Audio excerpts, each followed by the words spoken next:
Welcome to Politics Done Right. I am your host, Egberto Williams. This is the progressive program that will take the mystery out of politics. This is the program that will encourage you to make sure government becomes we the people. Whether you are liberal, conservative, or otherwise, you get to air your point of view. Remember, you can also send me a tweet to EGBERTOWILLIES.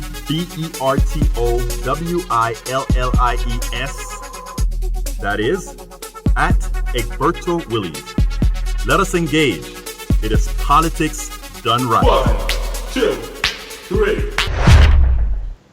Folks, welcome to one more edition of Politics and Run. I'm Egberto Williams, your host. Thank you so kindly for being a part of the show. We are going to have a great show for you today. Today again, well, I had a little switch again. You know, I was going to talk about Robert Reich's stuff about the socialism trope. I may still touch on that, but I want to start today on the one and only Elizabeth Warren. And why do I want to do that? I want to do that because I tell you, there was a great article that that we are going to centralize the show on. That great article was written by my friend. His name is, everybody know him, Matt Taibbi. And I think it's one of those articles that I think it's very important for us to not only read, but understand. And what I am going to do today is I'm going to kind of go over that article in detail. We're going to, what I like to call, deconstruct that article, because it is important. I think it is probative for a whole lot of stuff that's happening in this race. It is something that we are and should be talking about. Before I go ahead and get started, I want to make sure, I don't want to do what I did yesterday. I want to make sure that I have, from the beginning, bring up my chat window so that anybody who has anything to say, I know that I can speak to you inmediatamente. Voy a poder hablar con ustedes inmediatamente. I'll be able to speak to you right away. So anyhow, title of the show today is Billionaires Beware. If she means what she says, Elizabeth Warren is your deserved. Note what I said. If she means what she says, Elizabeth Warren is your deserved nightmare. Unfortunately, the media, subtitle, unfortunately the media is covering the Democratic primary as a horse race as opposed to the necessary competition of ideas to move the country forward. And you know what's so interesting? We have a ton of ideas, whether you like them or not. The one great thing about the Democratic family that I'm seeing right now is an excess of ideas. And when I say as an excess of ideas, I'm not talking about that in some sort of a pejorative manner. I am trying to say that we are blessed with all these different problems. We are blessed with having all these different ideas. And you know what? I love it. And we should all love what we're seeing, because I tell you what, we have great ideas and they're going to be placed forth. Anyhow, continuing, my friends. So, Elizabeth Warren seems to be bucking the trend as her ideas, however, take hold.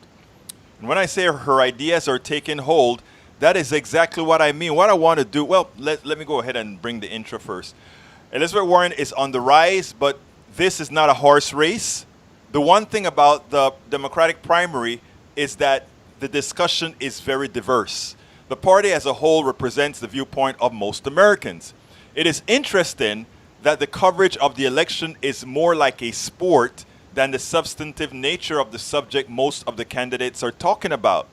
It is up to the progressive independent media to give voice to the primary and not the superficial take that borders on adolescent discourse. Ideas that Warren and others pose must see the light of the day. And it is our responsibility to make it and show the rest of folks the light of the day with regards to what we're seeing right now. Folks, it's interesting, right?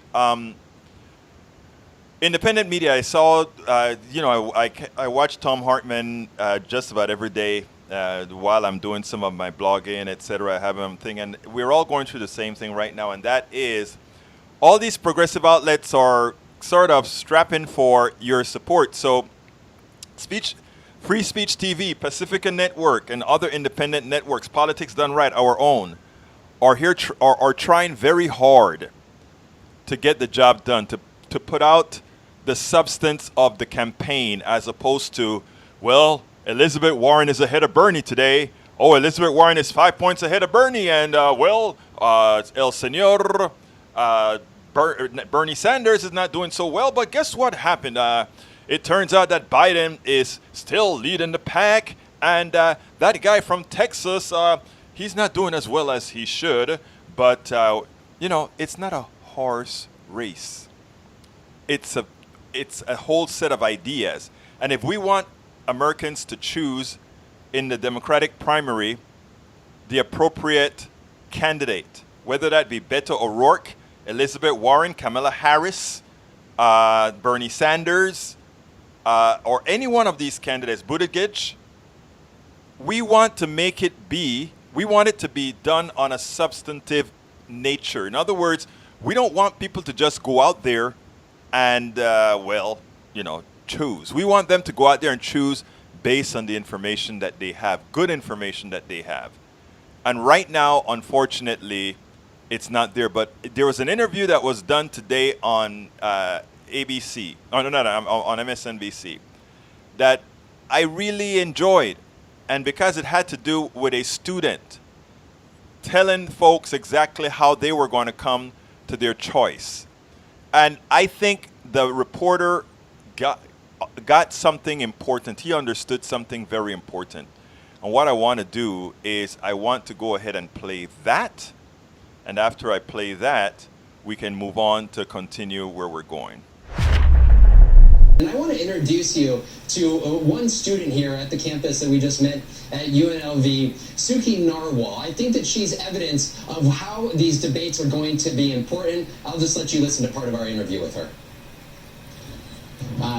Which of these 23 candidates are catching your eye? I would say Elizabeth Warren. Why? She just seems to really care about our communities, especially when it comes to issues that matter to college students like myself. Just looking at all the policies that she has passed, and she's really fierce when it comes to going after anyone that is doing wrong or anything like that. Any other candidates? I would say, as of right now, perhaps Bernie Sanders or even Kamala Harris is definitely catching my eye. Yeah.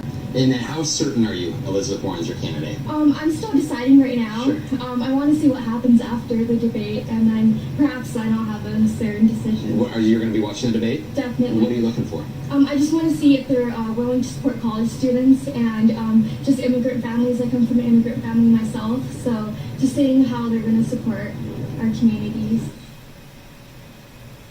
That last point from Suki is the important point I want to make, Chris, because while there's a large swath of students that may not know the candidates, definitely the individuals, voters, students, others that we talk to, everybody has an opinion on an issue, whether it be on education, college debt, whether it be on immigration. People aren't short on opinions when it comes to issues, and they're looking for candidates, and they're going to be turning to people like Suki, who are ready in, who are going to be watching those debates, and the voices of Suki's when having those conversations with other students on this campus are going to be important for these candidates in discerning, for these young people to discern which candidate they turn to. That's why people like Suki, I think, are going to play an important role here over these next couple of months.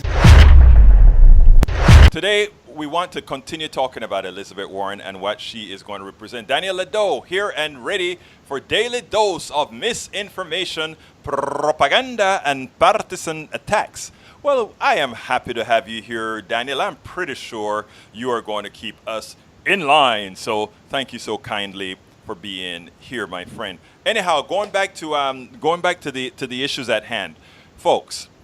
Before I get to the blog of the week, I want to remind you, the progressive networks do need your support. We do need you to be a part of this solution because we're going to talk substantively right now about Elizabeth Warren. These are things that MSNBC and CBS, ABC, they're not going to cover in detail, right?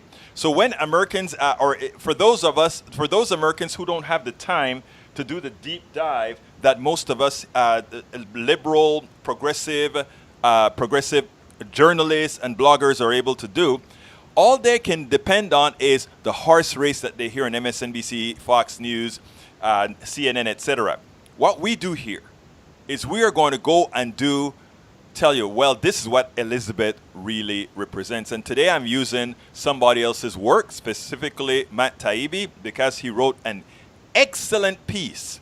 And what I want to do is I want to deconstruct that piece so that we can go over that. But again, I want to stress, please, folks, do remember, progressive media, free speech TV, Pacifica Network, Politics Done Right. We all need your support.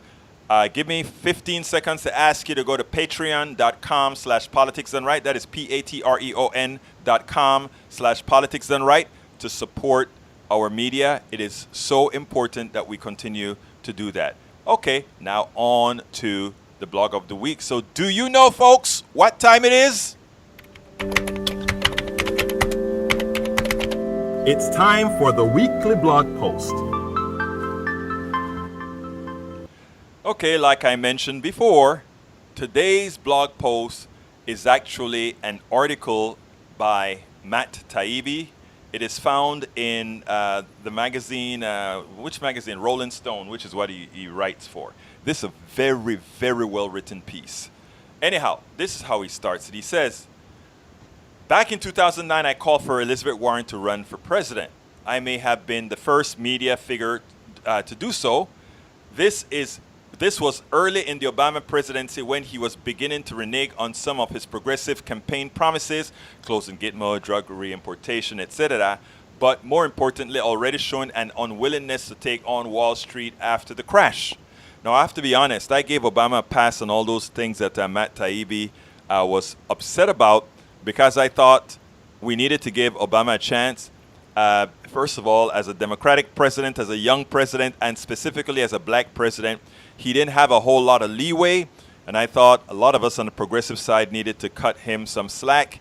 I am not sure we did the right thing. We probably should have kept the heat on, which would have put the Blue Dogs in check, which we didn't. So Matt Taibbi, I think, was right on that in that regards. Now, Warren, a rare high finance literate among national politicians, seemed like the person needed to lead an economic reform effort after the crash. Agreed. And quote, this is what he said.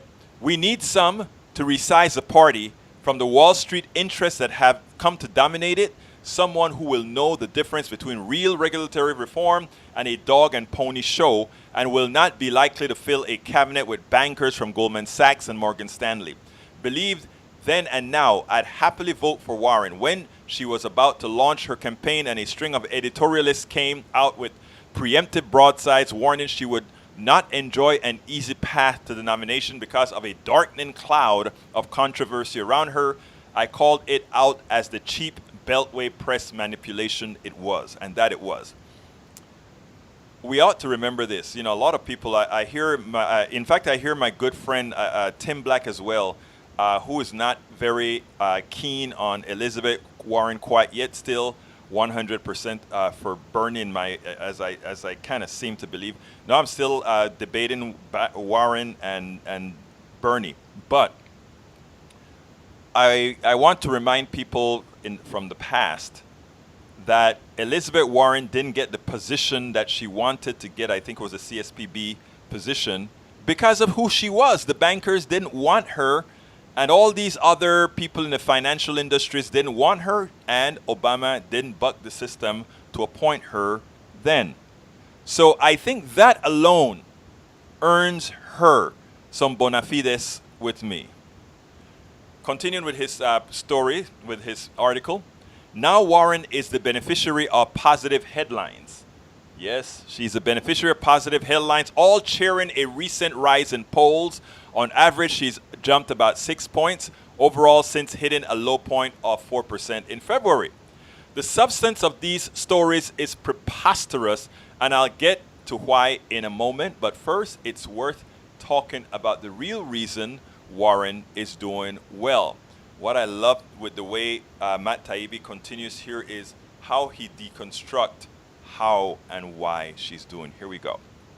While working, people almost all live off highly taxed income. High net worth individuals most like live off other revenue streams like carried interest, capital gains, inheritance taxes. Inheritances. And by the way, folks, do remember that all those things, they're not taxed at the working man's rate.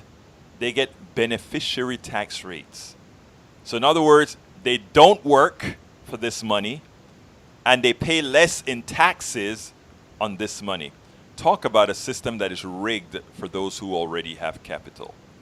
Warren's plan would create a net worth calculation that would hit households worth between $50 million and $1 billion with a 2% annual ultra-millionaires tax. Matt Taibbi says, according to Matt Taibbi's article, she caps it at $1 billion. I am sorry, I have to go read that again because I want no caps. It should be a 2% tax across the board, period. But we'll talk about that later. She has a similar plan for corporate tax, one that would wipe away the maze of loopholes big companies currently use and force any firm that makes over $100 million in profits to pay a new 7% tax. Amen for a change. No more loopholes. Amazon would pay $698 million instead of zero. Why is Amazon paying zero taxes? Occidental Petroleum would pay $280 million instead of zero. I want to stop there because those people who support these draconian type policies where corporations don't pay their fair share in taxes like to say, well, that is double taxation. When the person who has the investment gets their dividends, they pay taxes on it. Yeah, so when I get my income, I pay taxes on it too, right? Everybody pay taxes on the ultimate income they get after taxes from whoever paid them. If it is your assets that pay, if it's a corporation that pays you, of course you pay taxes on every iteration of the money. It was a false excuse. A double taxation was the biggest ruse that took light because the media allowed it to fester as if double taxation or triple taxation or quadruple taxation was anything new. We pay taxes when money transitions, period. And to try to make it special when the rich people's money transition makes absolutely no sense. So whenever you hear the thing about double taxation, do not fall for the ruse at all. Double taxation, there's a lot of us pay taxes over taxes over taxes. That's not really an issue, my friends.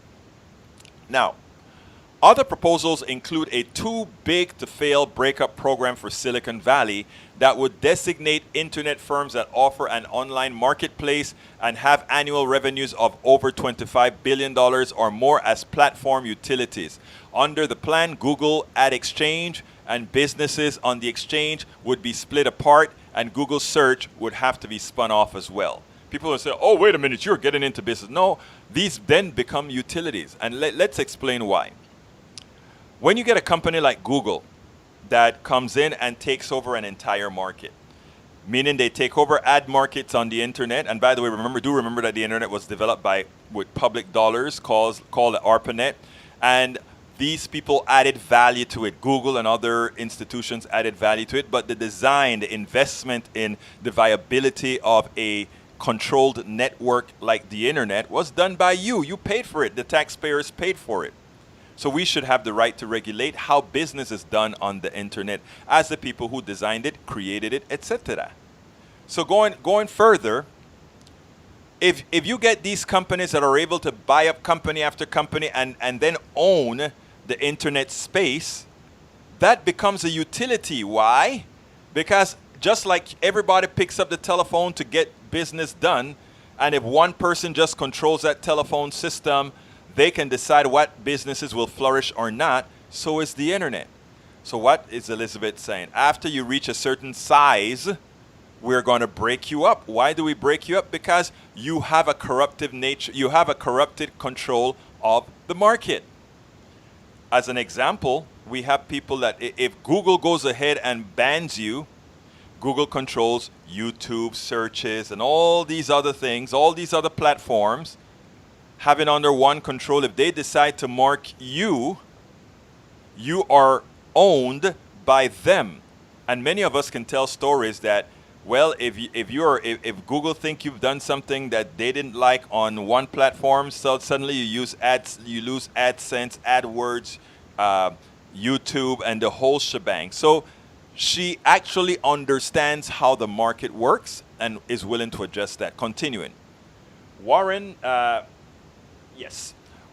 also unveiled ambitious plans for cancellation of student debt and free college, universal child care, and a new corporate accountability plan that would force high-ranking corporate executives to certify they'd conducted a due diligence inquiry, making it easier to prosecute them for misdeeds conducted under their watch. And we have to, that other corporate accountability also includes that workers have to be at least 40% of the board on these corporations.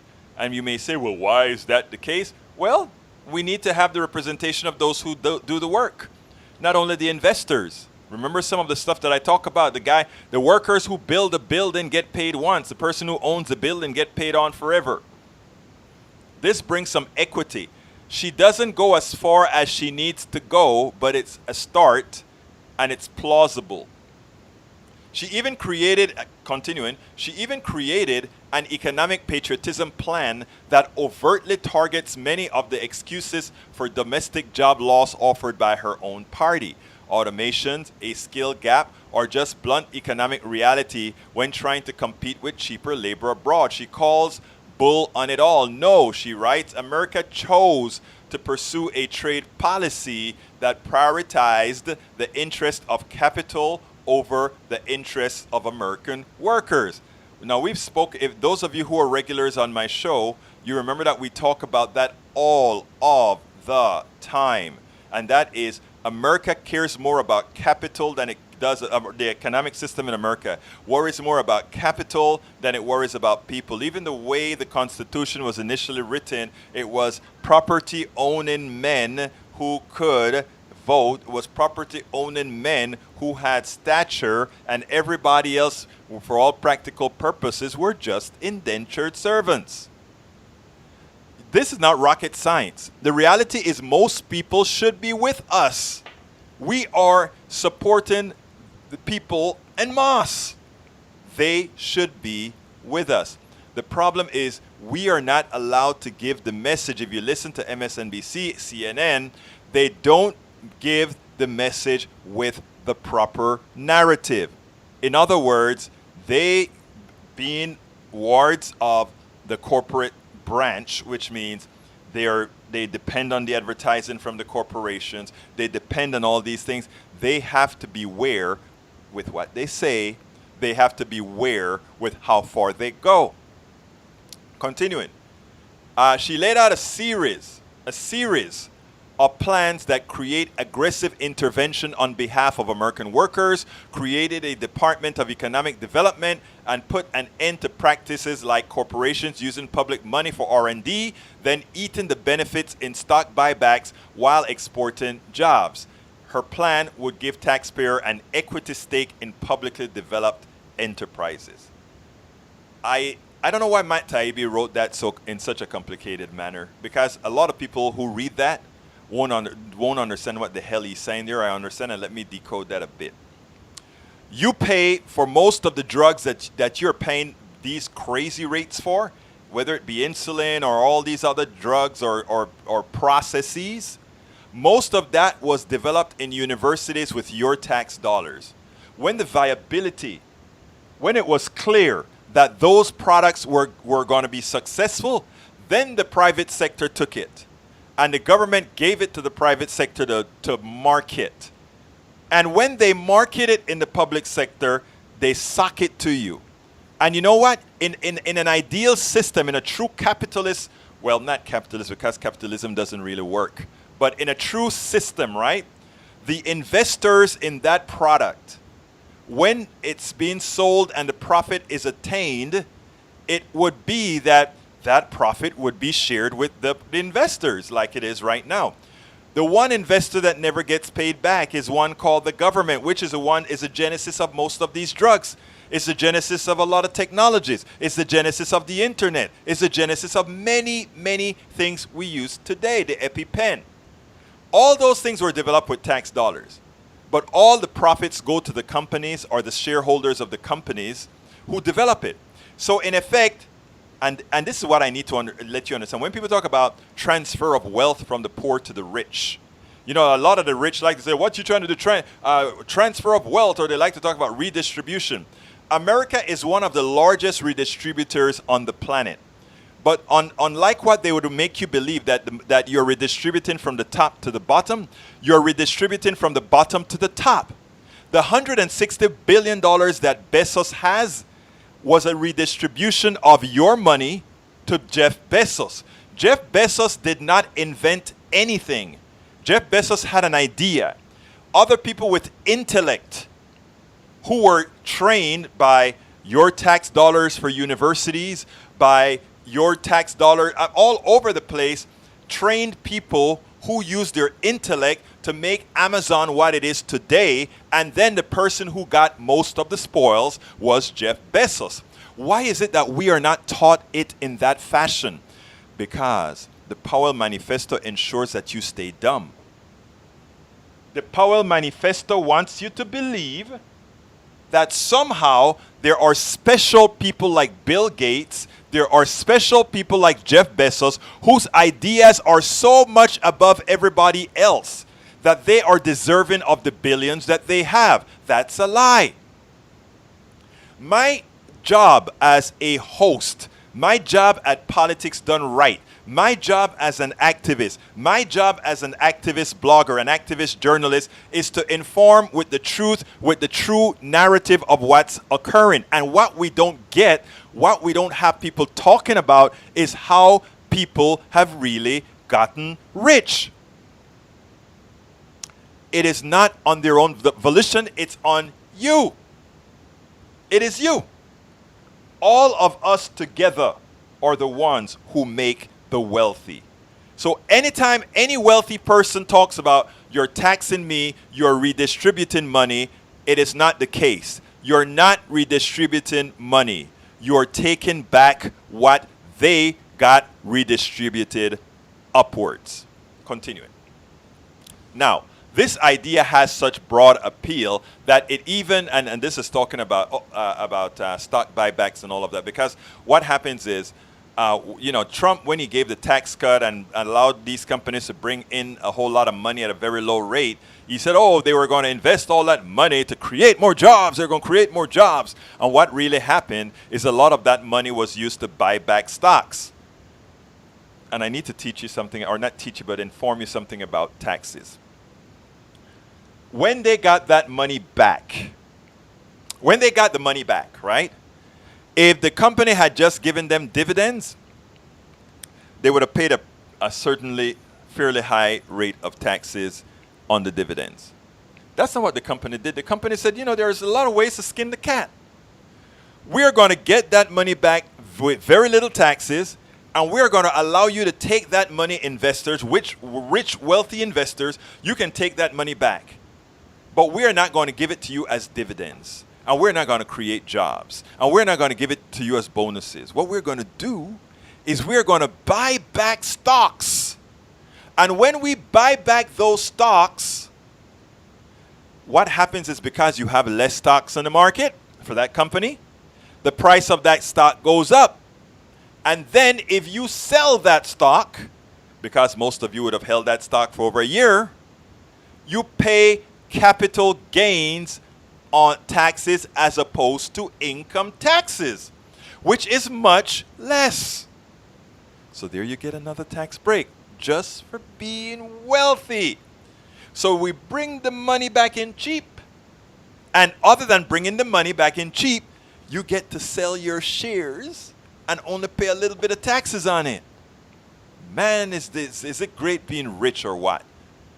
Is it great being undeservedly rich or what? This idea has such a broad appeal that it even had Tucker Carlson talking it up last week as he denounced companies that wave the flag but have no loyalty or allegiance to America. She even got Carlson to rip Republicans, saying Republicans in Congress can't promise to protect American industries. They wouldn't dare. It might violate some principle of Austrian economics. Austrian economics is that draconian form of economics that all those Ayn Randians like. It's even more vicious than plain old capitalism, if you will.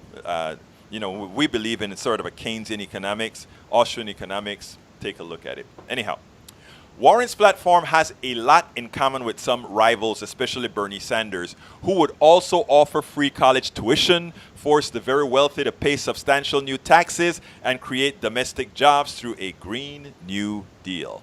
Warren's plan is called the Green Manufacturing. The two politicians do have some important differences, many of which were elucidated in a speech Sanders just gave on Wednesday at George Washington University. In it, Sanders explained why he calls himself a democratic socialist, a term Warren has not embraced. She went out of her way in March, which kind of got me upset because she had to come out and say, I'm a capitalist, come on, I believe in markets. I do not believe in the mythical market at all. I believe in procedures. I believe in the way people act. I believe in supply and demand. I mean, if there's a whole lot of demand for something and a little bit of supply, then people would pay a little bit more for it. All of that is true. But some mythical market that automatically regulates things and all of that, it's false. Human nature means there's no mythical market. There is just, if there are no rules, if there are no laws, if you just leave it up to the market goes ahead and works well for the selfish. The market works well for the evil. The market works well for those people who have no scruples whatsoever because they leave it to some mythical market and anything goes. I'm not even asking that as a question. That is what happens. Look at America. Look at the Western countries. Look at what happens in other countries that they depend on their raw materials for. Look at other countries where in order to maintain this level of living, this status of living, that we don't care about people in the third world. We don't care that to dig those diamonds, a lot of kids are getting killed. We don't care that to develop the rare earths or somewhere else that we don't care about that.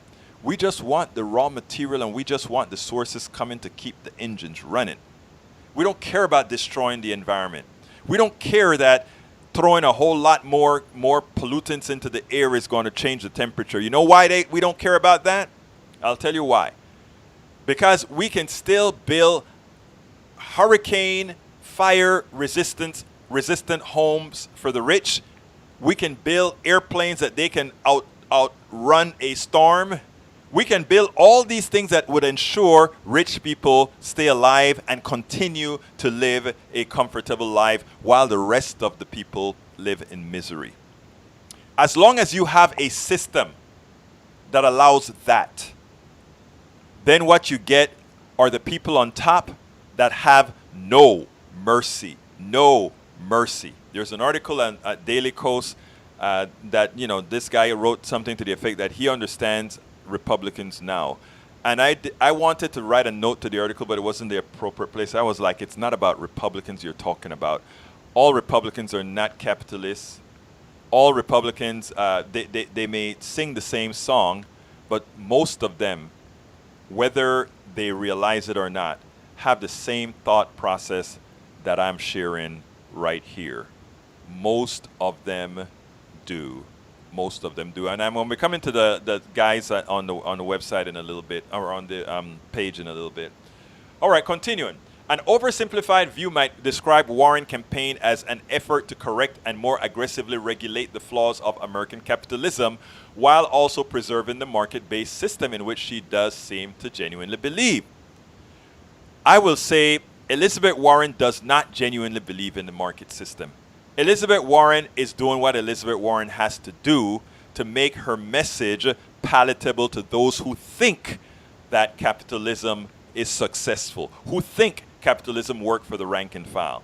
So what she does is she just splits the difference. She goes ahead and she says, I believe in capitalism, and then she does absolutely everything to make capitalism that famous democratic you know what, the word that I'm not going to say right now.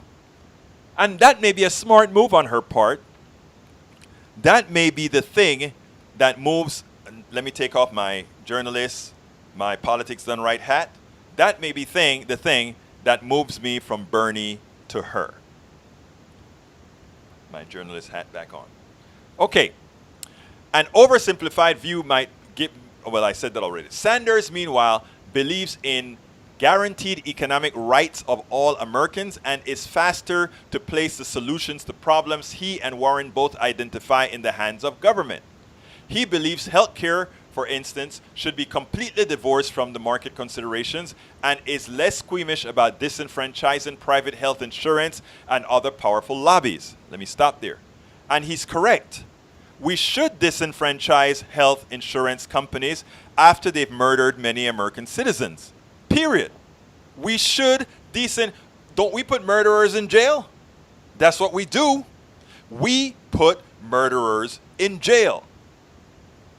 Private insurance companies, in order to reduce cost, knowingly deny coverage to people they know should have a coverage, and that is murder.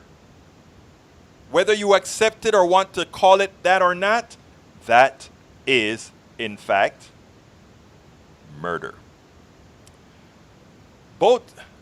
Continuing, in fact, his campaign believes that any candidate who isn't creating enemies is probably not proposing real change, and he's probably right about that as well. As Sanders says, a Biden-esque middle ground platform antagonizes no one, stands up to nobody, and changes nothing. And I tell you what, Elizabeth Warren is pretty darn antagonistic, so he cannot be talking about Elizabeth Warren right there. But both Sanders and Warren campaigns essentially have the same critique of the corruption of modern American capitalism. In fact, a lot of the Democrats are campaigning on promise to alleviate inequities and injustices built into our current laissez-faire corporate-backed stupidocracy. From Andrew Yang's universal basic income scheme to Tulsi Gabbard's plan to end regime change wars. They've all got good ideas, and that's why I said we want to explore those things on shows like Politics Done Right, Tom Hartman's, of course, the Tom Hartman program, and the Young Turks cover a whole lot of this as well. What we are going to do going forward, we are going to tell you about what these people are all about, because we want folks to make educated votes on these people. And we want to also explain it in the context of your life, in the context of your personal economy. Because in telling it in the context of your personal economy, we know we can make a difference. Continuing. They've all got good ideas. That, however, is not what the campaign press is doing. The campaign press. When Warren burst into the news this week, the headlines almost all carried the same theme, according to Matt Taibbi, which is absolutely correct. And these were, Newsweek said, Elizabeth Warren ahead of Bernie Sanders for first time in 2 new 2020 election polls. Politico said, Warren leapfrogs Sanders in pair of 2020 polls.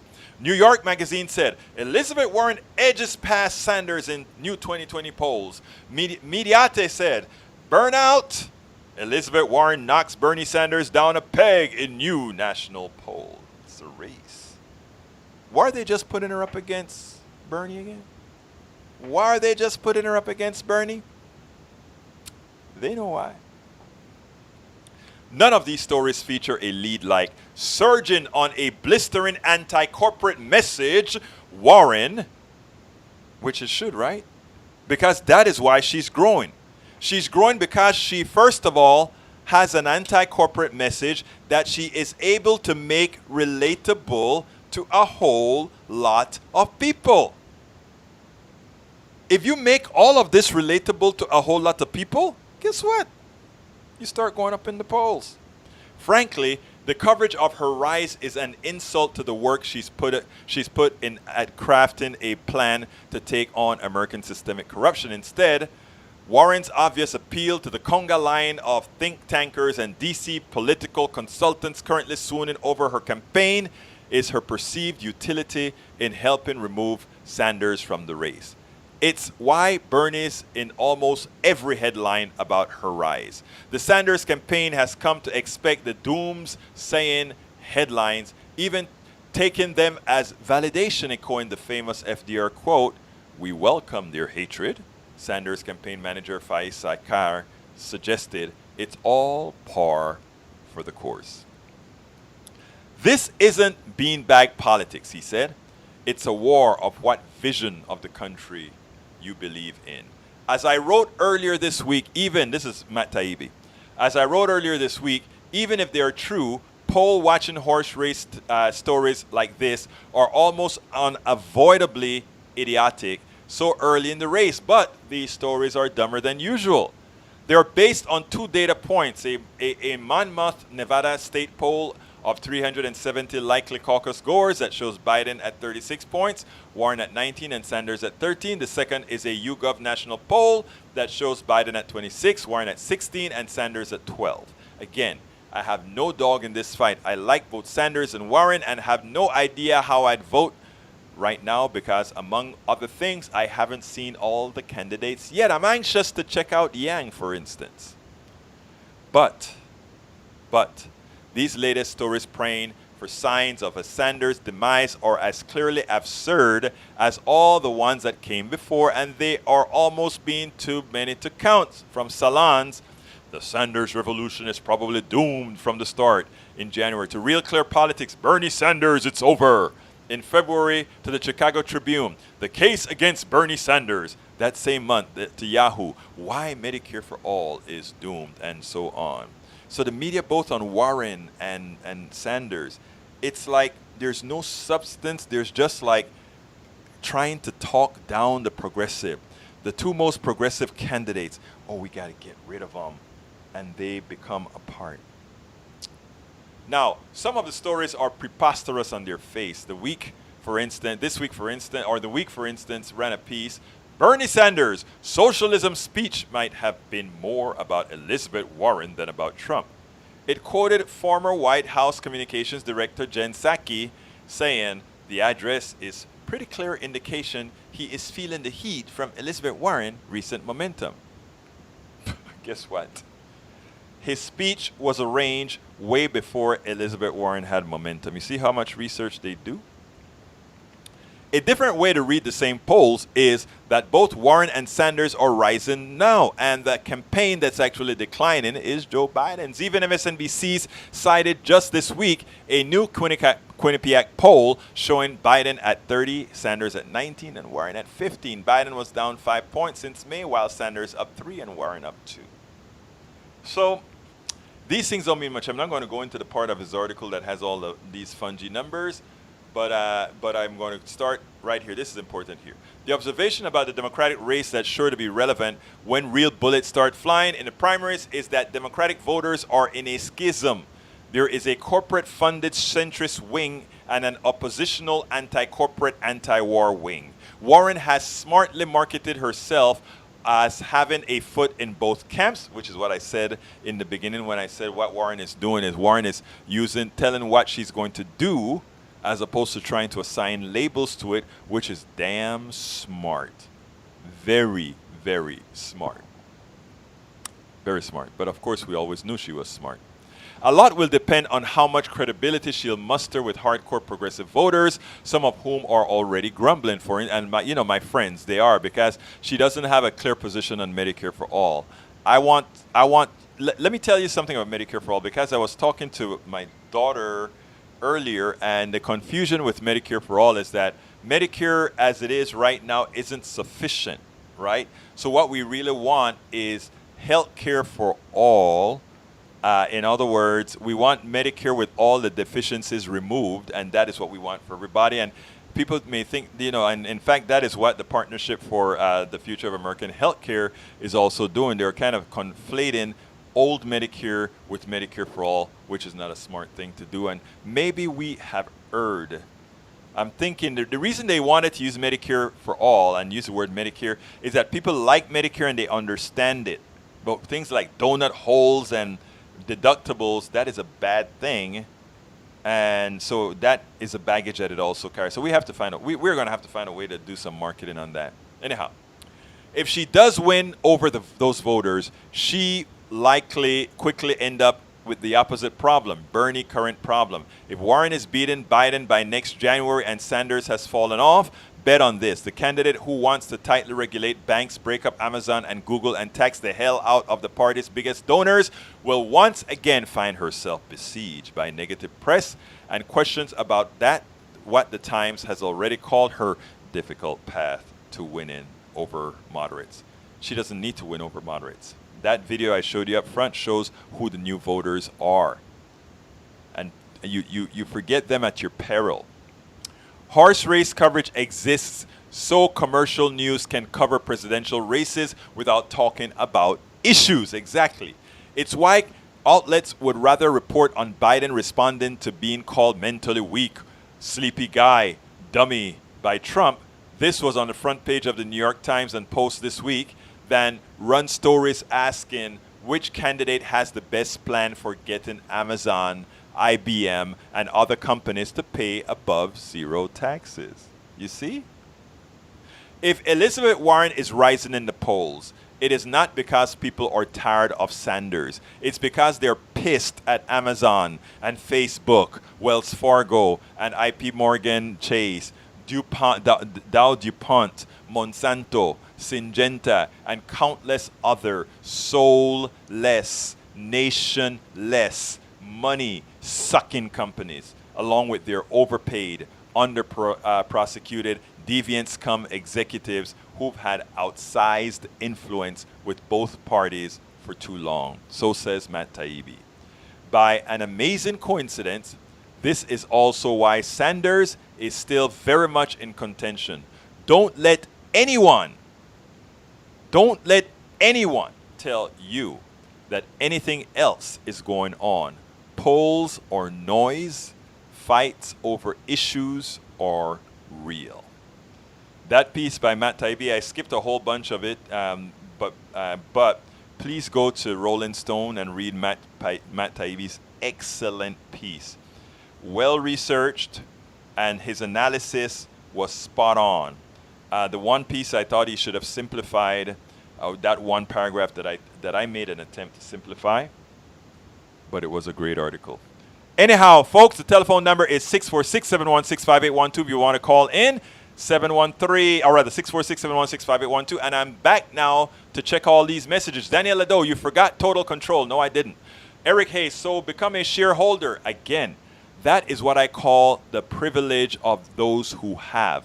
There are most Americans, 80% of Americans couldn't come up with $400 if they needed to, because they're living paycheck to paycheck. They can't take control, Eric Hayes. They cannot. They can't buy stock, Eric. Free is it really free? Someone pays. Yes. But you know, Eric, your view of paying for something is those who have capital, right? Hey, Eric? And I understand that because that's what we're taught. The Powell Manifesto wanted to ensure that we only thought about those people who currently have money, forgetting how many people got money on the backs of others. Let's talk about slavery. How much is built on that free labor that has permeated throughout the ages? And they will never recover. You can't catch up unless you are intentional in doing it. So let's be careful. My brothers and sisters in Appalachia who worked the stills, the corn stills, and I'm stereotyping some of that stuff with the moonshine and all of that. But a lot of these guys, they found ways to make some extra income, but they're on subsistence living. They're in the same boat as all of us. There was nobody helping them either. They can't buy stocks, Eric. They can't. Kathleen, everyone with disposable income anyway. Now, Daniel Ledo said, very few in America are living in misery. You know something, Ledo? No, look, if you look and say everybody in America is eating, everybody in America, things are going fine. But it's not the misery that they're living in, it's the stress that they're living in knowing that at any time, any given American can be left destitute based on our economic system. So very few in America are living in misery. First of all, very few is a relative term. I'll say about 30% of Americans are living in misery. And if you don't know those, then shame on you, my friend. But there are a whole lot of Americans that they wake up thinking, what happens? How am I going to pay this next bill? And that is stressful. And a lot of Americans are living that way. Okay? Don't dare not believe that.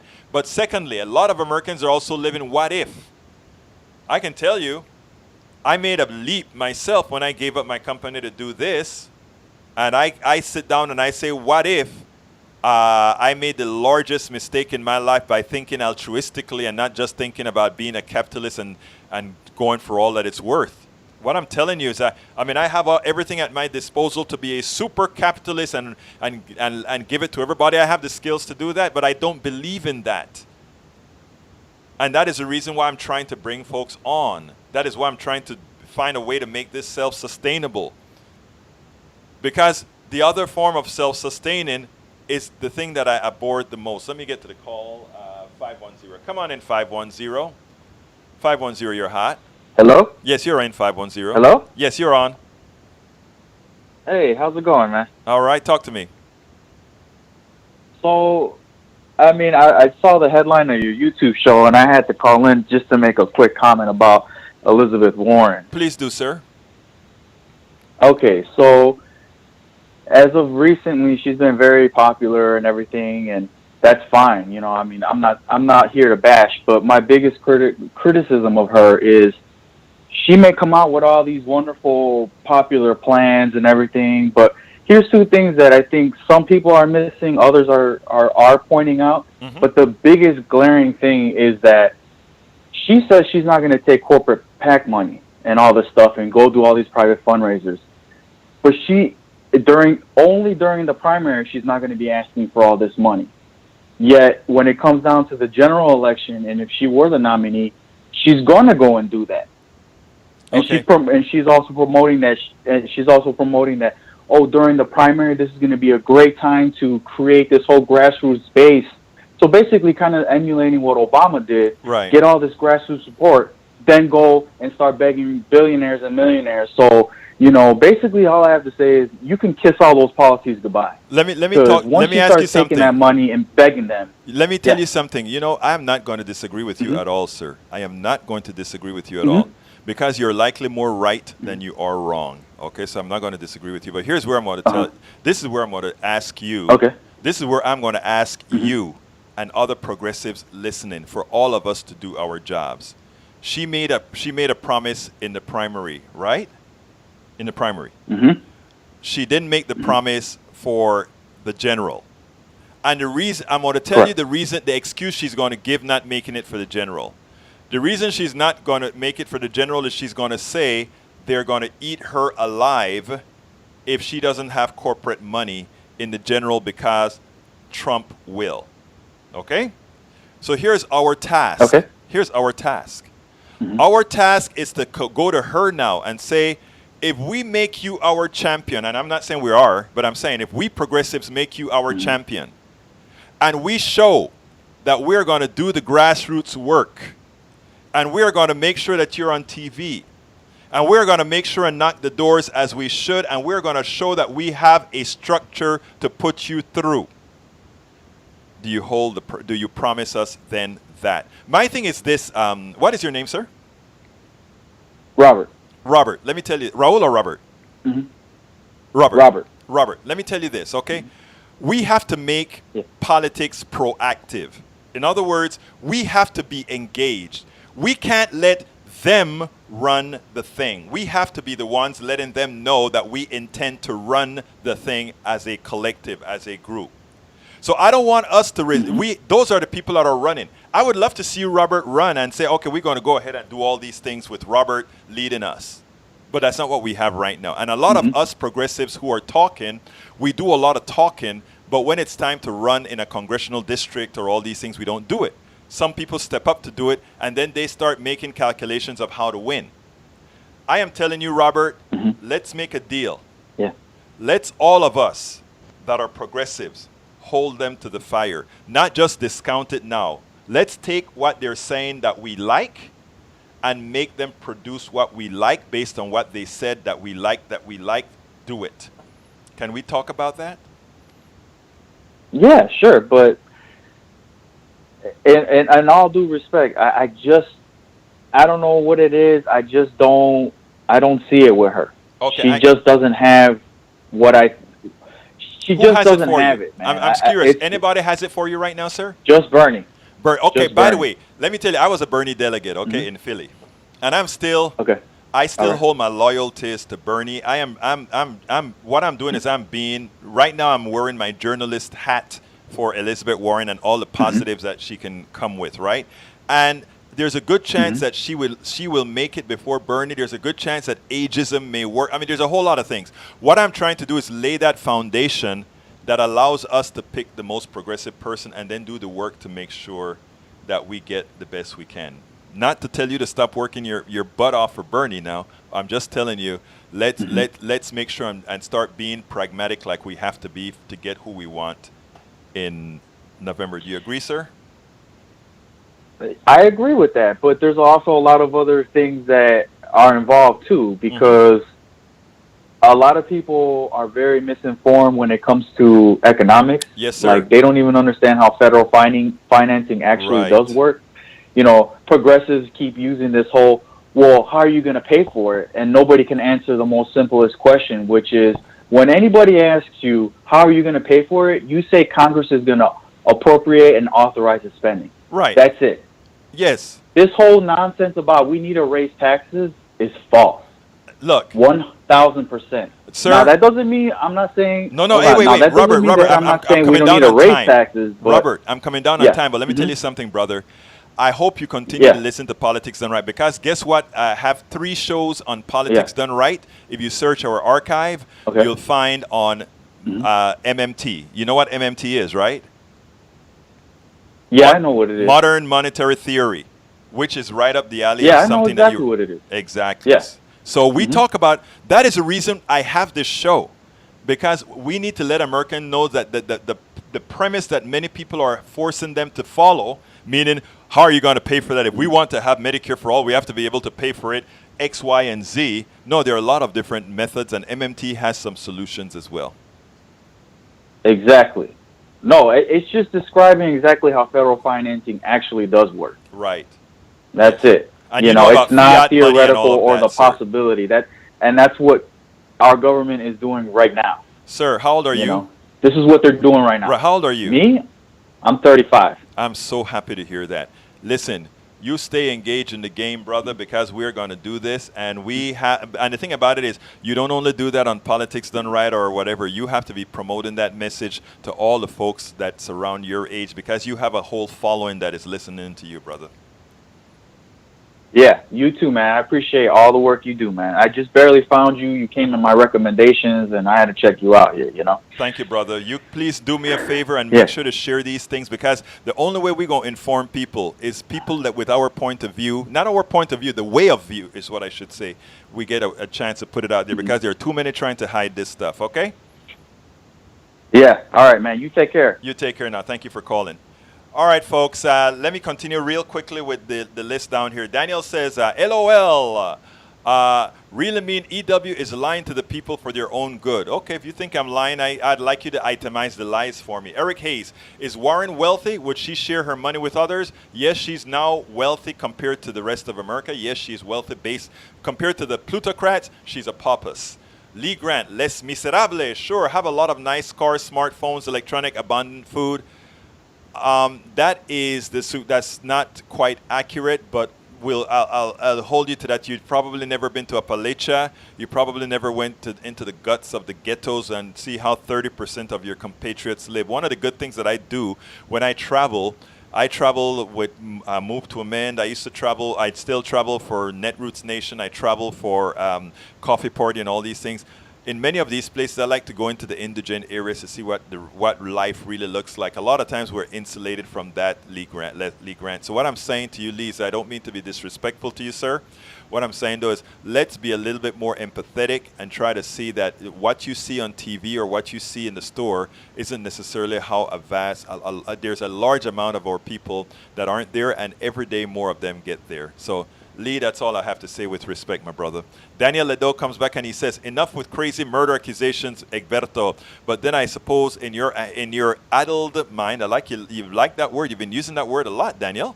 The best way to get people to listen to your crazy is to insult and accuse them. Solid plan. No, sir. I think in anybody's definition of murder is if you knowingly cause the death of somebody. It's either manslaughter or murder.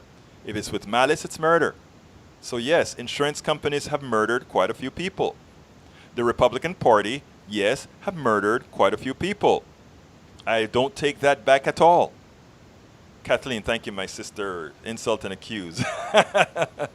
And Lee Grant, remember the deplorables. Yes, you're right, but guess what? I voted for Hillary. I supported Hillary. I wrote for Hillary, but Hillary wasn't my first choice, nor am I particularly fond of Hillary. I was choosing what I thought was the best of two evils. Daniel Ado, Lee Grant 2016, we were all racist, misogynist. No, Daniel, in fact, I don't even think... Daniel, you see, I know you personally, right? And I know you're not a racist. I know you're not a misogynist. I know you. I mean, you talk a whole lot of crap sometimes on my program here, things that I know you don't even believe yourself. But believe it or not, I do respect you, brother. I suppose they have to be onto up and accuse us of murder, think it will work. And that's not what I'm doing. You choose to do that to promote your narrative, Daniel, and you know that's what you're doing. Okay, Robert L. Mark. She's worth about $6.5 million, most of which is appreciated value of her home, which she bought for $445,000 in 2007 before working for the Obama administration. Okay, we are about 2 minutes over, so let me just do one last ask, and that ask goes like this. Folks, please remember to support Politics Done Right by going to patreon.com/politicsdoneright. That is patreon.com/politics done right. Note, you can also go to and subscribe to the show. You can also go to our store.politicsdoneright.com and get a cup. You can get tote bags. You can get cases for phones. You can get T-shirts, the whole work. Please go to store.politicsdoneright.com. And of course, you can just give a contribution by just going to politicsdoneright.com. Anybody who subscribed to our show gets a chance to read all our books online, which we have, As I See It, Class Warfare, The Only Resort to Right-Wing Doom. Of course, you know I lost a lot of weight to get healthy, get my blood pressure back in check, lose weight and be fit now. Say no to snake oil weight loss. It's not the way. The way I did it, I'm telling you, it's not easy. You are hungry, but I did it, and I've maintained it. I'm urging you to take a look at it and try it as well. Then, of course, I'm working on how to make America utopia, take away the economy from those who rigged it. I'm on my 3rd chapter. I'm going to try to finish that one this week, and I'm going to try my best. I told my wife on Father's Day I'm probably going to stay in and do that. But anyhow, folks, love you all. My lefties, my righties, everybody. And let me tell you why. And I really mean this. You know, people say, oh, you always talk about you love them all. No. It's real. I want us to do it right. I mean, I have fun when I'm at Starbucks with my Trumpists. I have fun with them. We have fun. I like them because most people are good people. We're all programmed by some external force to maintain this kind of economy that's destroying us and destroying the earth. Those of us who can see the big picture, I feel it's our job not to talk down to people, but to talk people up. And that is my goal. My name is Egberto Willies. This is Politics Done Right.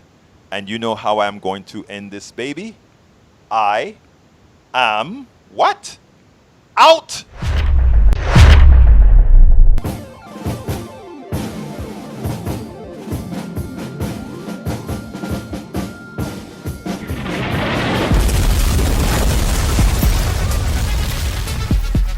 Welcome to Politics Done Right. I am your host, Egberto Willies. This is the progressive program that will take the mystery out of politics. This is the program that will encourage you to make sure government becomes we the people. Whether you are liberal, conservative, or otherwise, you get to air your point of view. Remember, you can also send me a tweet to EGBERTOWILLIES. That is, at Egberto Willies. Let us engage. It is politics done right. 1, 2, 3.